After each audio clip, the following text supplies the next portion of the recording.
That it's a great way for people to have information on Pilates that can't be with me, and it's a great way for me to communicate with my audience and now my new audience this many years later.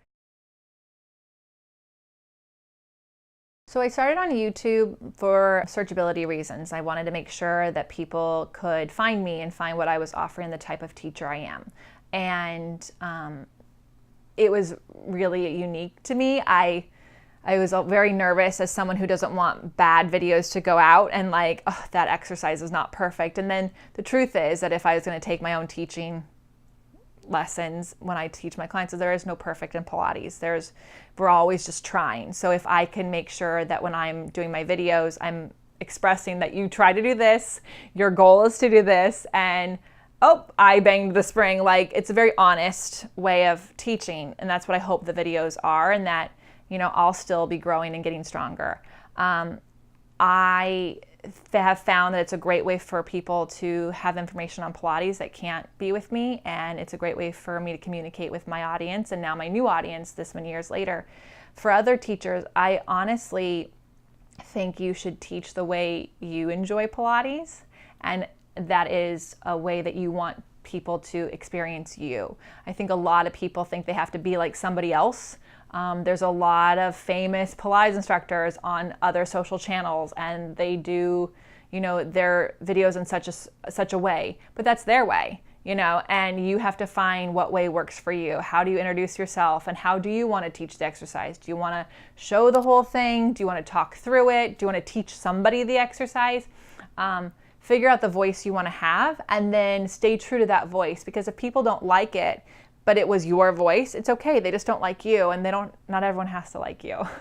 And I don't want everyone to like me either, because that would mean that I have to teach everybody someday. And I think there's plenty of other instructors out there to teach people. So I want to stick with my voice, and I hope that other teachers feel empowered enough to find their own, because there's so many variations, and the way you experience Pilates is different because your body is different from mine.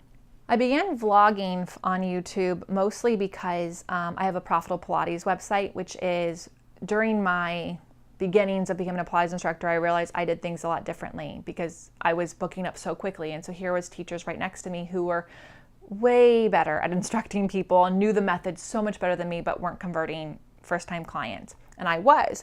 And so what was I doing that was different than what they were doing? And I went on an investigative tour of that. And my mentor at the time was awesome enough to recognize that I was unique in that way, and she had me presenting workshops.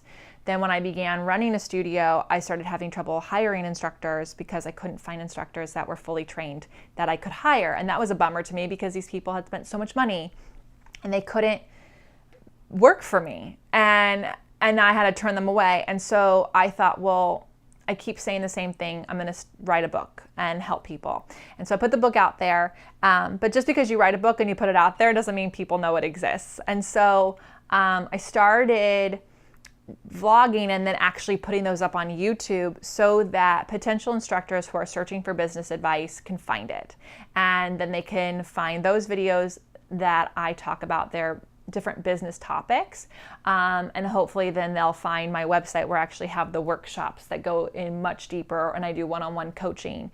And you know, I'm not crazy. I would want to know who I was going to give my money to as well. So I love that I can use the vlogging on YouTube and my channel for teachers to see who I am, how I talk, what my passions are, to see if I'm the right fit for them to help them with their business and their problems. And so hopefully if they like the way I teach Pilates, they'll also want business advice. And that's why I started the vlogging part of it.